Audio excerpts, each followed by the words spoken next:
Et voilà une autre émission des Alpes-Maritimes Terre d'Ia. Et cette fois-là, j'ai avec moi Marina Teller. Bonjour Marco. Bonjour Marina, bienvenue et merci d'être ici avec nous.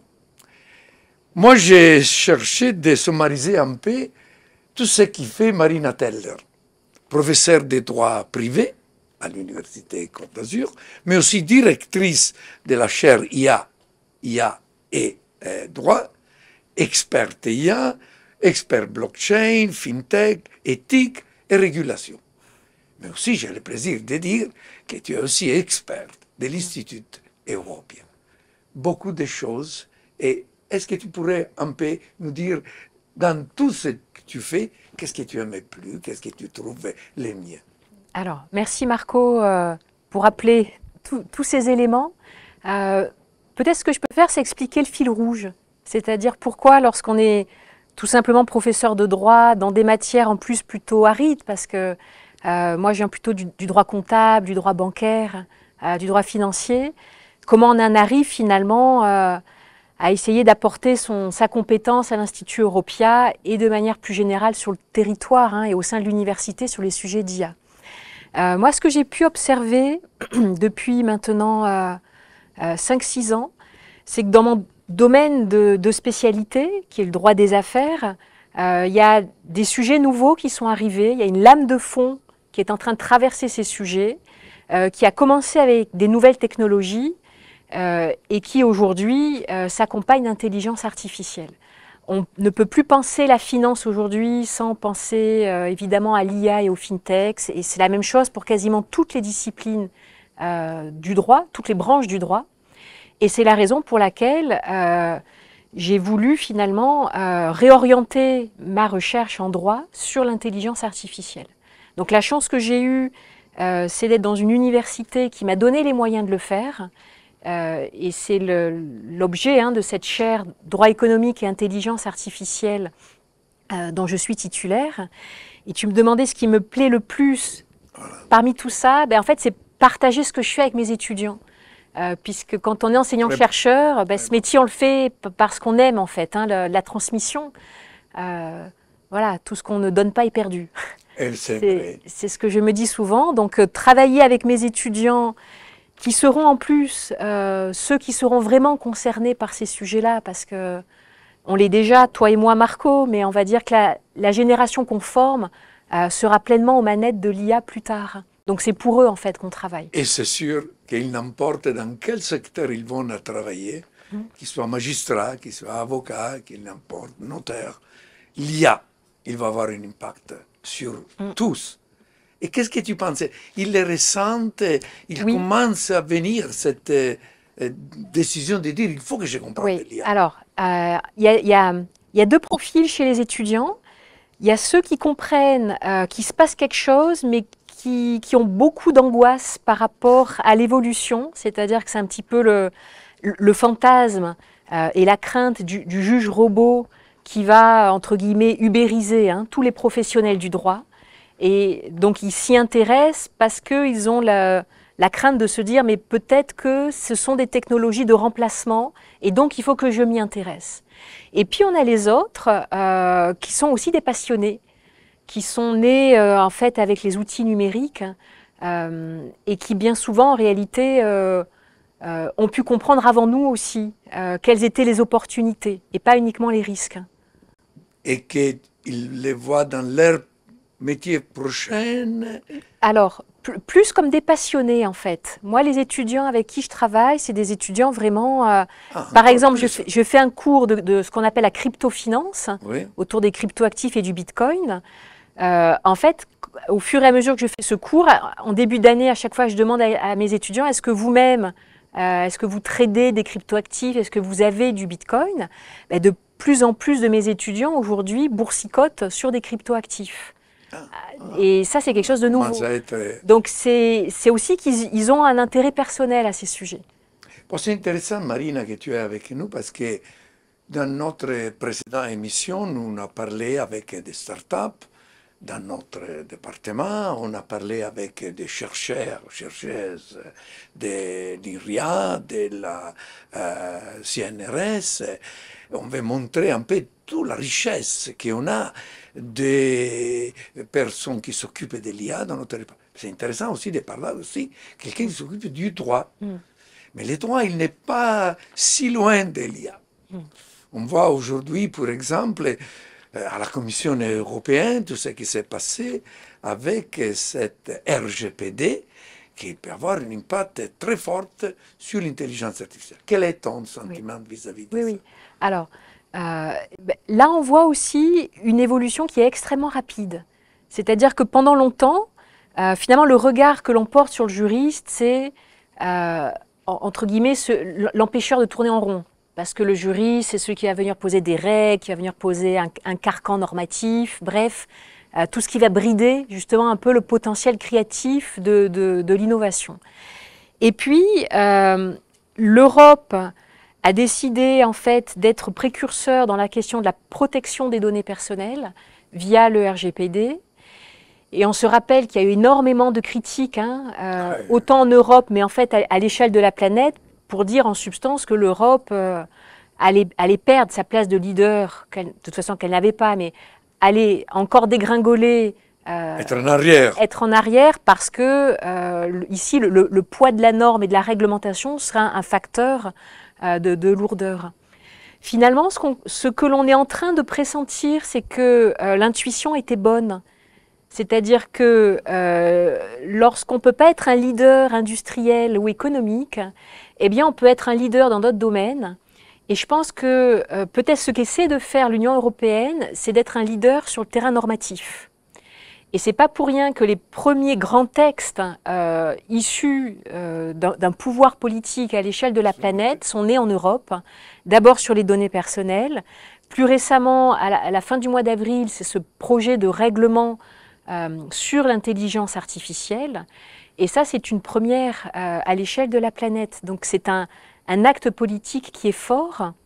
Il y a quelques jours encore, la Commission européenne a publié un document sur la diplomatie, l'Europe et l'IA. L'idée étant de dire que finalement, réguler l'intelligence artificielle peut être aussi tout simplement un outil. Est-ce qu'on peut la réglementer?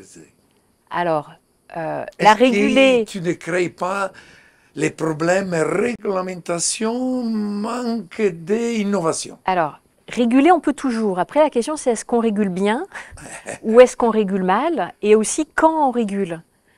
On voit typiquement, si on fait un parallèle avec ce qu'on appelait l'économie de l'ubérisation, c'est-à-dire toutes ces plateformes qui sont nées, qu'on a laissé faire pendant des années, finalement, tôt ou tard, à un moment donné, elles sont rattrapées par le droit. Et on a eu des juges un peu partout dans la planète qui ont dit mais finalement, ce ne sont pas des entrepreneurs indépendants, ce sont des salariés, donc on va demander à la plateforme de leur verser le droit au chômage, etc. etc. Donc, en réalité, le droit entend tout simplement que force sociale structurante, le droit, il est omniprésent, qu'on le veuille ou non. La question, c'est le timing, c'est à partir de quand est-ce que l'on va réguler, comment on régule et est-ce qu'on le fait bien. Voilà. Donc c'est sûr que sur un sujet tel que l'intelligence artificielle, c'est très compliqué parce que l'objet qui est régulé, en fait, c'est une technologie qui évolue très vite et on sait que la règle, elle est toujours en retard par rapport à l'évolution de la technologie. Oui, ça, c'est un premier facteur. Et second facteur, c'est que l'entité que l'on régule, c'est pas n'importe qui. Bien souvent, c'est pas la PME de quartier. Ce sont des multinationales qui, bien souvent, ont un poids économique plus fort que des États. Donc, c'est aussi quelque chose qui est difficile à faire. Et surtout, en plus, il y a la privacy de tous nos données, les données privées que nous on a. On a vu le scandale qui s'est passé avec Cambridge Analytica. On a toute la partie cyber security, on a la partie relative à tout ce qui regarde la reconnaissance faciale. Est-ce que tout ça, tu penses que dans ce cadre juridique que l'Europe cherche de mettre en place, il va aider l'homme, il va à nous aider à être plus capable d'utiliser l'IA dans une façon plus pour l'homme que contre l'homme? Oui, alors, j'ai en mémoire les premiers livres blancs de l'Union européenne, de la Commission, du Parlement, de toutes les instances qui essaient de produire de la norme sur l'IA. Et parmi les mots qu'on retrouvait dans ces livres blancs, dans ces projets, on avait souvent le terme d'éthique et de confiance. Construire une IA de la confiance. Et pour construire cette IA de la confiance, en fait, ça passe aussi par tout simplement les droits fondamentaux des individus. Les droits fondamentaux des personnes, ils se construisent autour de la dignité et donc autour de la vie privée, autour des données. Et ce n'est pas un hasard finalement que l'Europe ait commencé à réguler en passant par cette voie-là. D'abord les données personnelles.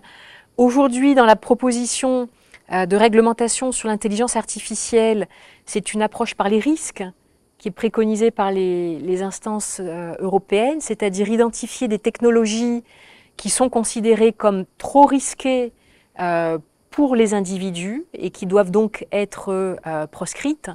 Et typiquement, des dispositifs extrêmement intrusifs, que ce soit par de la captation d'images ou de la captation de données sans le consentement des individus, ne sont pas considérés comme des technologies admissibles aux yeux de l'Union européenne.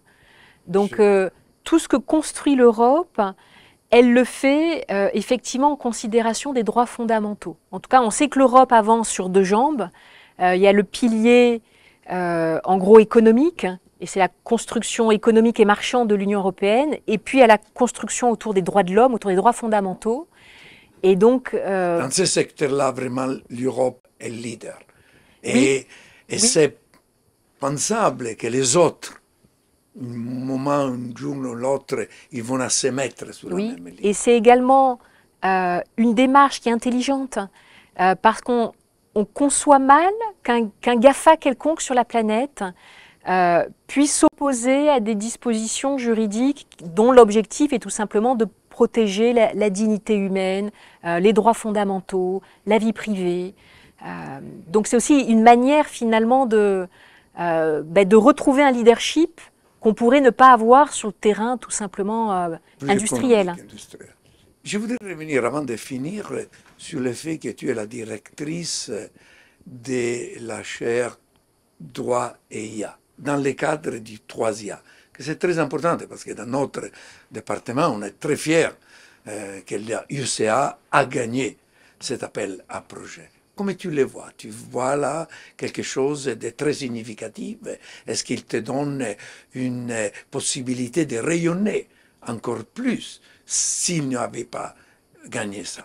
Alors, donc je vais te répondre en deux temps, Marco. Premier temps, il est évident que n'importe quel label qui peut être attribué à un grand projet de recherche et qui reconnaît l'excellence d'un projet de recherche scientifique, c'est évidemment un plus. Donc le rayonnement, je dirais, il découle mécaniquement de ça. Si ce n'est qu'un label, c'est très utile quelque temps, mais c'est à moyen et long terme, ça ne sert à rien. Et moi, ce que je vois vraiment de très intéressant dans le 3IA, c'est que c'est l'occasion de fédérer des chercheurs qui, sans le 3IA, ne se seraient pas rencontrés. Donc moi, typiquement, je suis juriste, ça veut dire que mon laboratoire de recherche, il est au GREDEG à Sophia Antipolis. L'essentiel de ma pratique, elle se fait à la faculté de droit Campus Trotabas à Nice. Mes collègues scientifiques de Sophia ou même de Valroche, je ne suis jamais appelée à les voir. Grâce au 3IA, je peux rencontrer des gens qui font du deep learning, qui font du machine learning, qui travaillent sur le traitement naturel du langage, c'est-à-dire des gens sans qui finalement je n'aurais jamais eu l'occasion d'avoir ce dialogue qui pour moi aujourd'hui est indispensable. Parce que je pense que on peut faire du droit dans à peu près tous les domaines. La question, c'est est-ce qu'on en fait bien? Et en fait, pour bien en faire, il faut se poser la question de la compréhension de ce que l'on observe. Et donc, on peut évidemment poser des règles sur des dispositifs, des systèmes d'IA, mais on n'est pas du tout sûr que ces règles seront pertinentes. En revanche, avoir le dialogue avec des mathématiciens, avec des data scientists, qui nous expliquent par exemple que on ne peut pas demander à un dispositif d'IA d'être transparent parce que structurellement, un algorithme ne peut pas l'être, mais qu'en revanche, il faut penser autrement le problème et construire peut-être des procédures davantage de redevabilité, d'explicabilité, pas de transparence, ça c'est indispensable. Parce que ça, c'est utile pour moi en tant que juriste. Et puis surtout, c'est utile exactement parce que ça évite de poser des règles, tout simplement, qui passent à côté de l'objectif. Signifie que cette interdisciplinarité de laquelle on parle dans les trois IA, et nous, on est fiers que dans les Alpes-Maritimes, il a ça, existe, il est là, et il aide avec une coopération beaucoup plus accentuée entre les différents groupes, qu'ils soient les droits, qu'ils soient la recherche, qu'ils soient l'économie. Oui, et des disciplines qui, dans le paysage universitaire français, restent très cloisonnées. C'est toujours un défi de faire de l'interdisciplinarité, et quand on essaye, en général, ça ne marche pas bien. Mais là, justement, cette chance que je vois avec le 3IA, c'est très important. C'est de nous offrir cette possibilité. Marine, avant de finir, un mot pour les jeunes et surtout les jeunes filles. Parce que tu sais que nous, on est là, on est à la maison de l'intelligence artificielle. Le rôle qu'on a, c'est celui de chercher, de solliciter, d'inciter à utiliser, à comprendre, de façon qu'on puisse mieux utiliser l'intelligence artificielle. Qu'est-ce que tu pourrais leur dire? Alors, je pourrais parodier quelqu'un d'assez célèbre qui a pu dire un jour « n'ayez pas peur ». Ah. Et en fait, c'est vrai, je crois que c'est ce qu'il faut dire. En particulier, oui, très célèbre. Voilà, en particulier aux filles, n'ayez pas peur, lancez-vous. Et en fait, on ne mesure pas, dès lors qu'on se lance dans l'action, toutes les mains invisibles qui viendront aussi guider l'action et aider le mouvement, en fait. Il faut briser vraiment ce plafond de verre qu'il existe et surtout faire de façon que les jeunes, mais surtout les jeunes filles, ils se lancent là.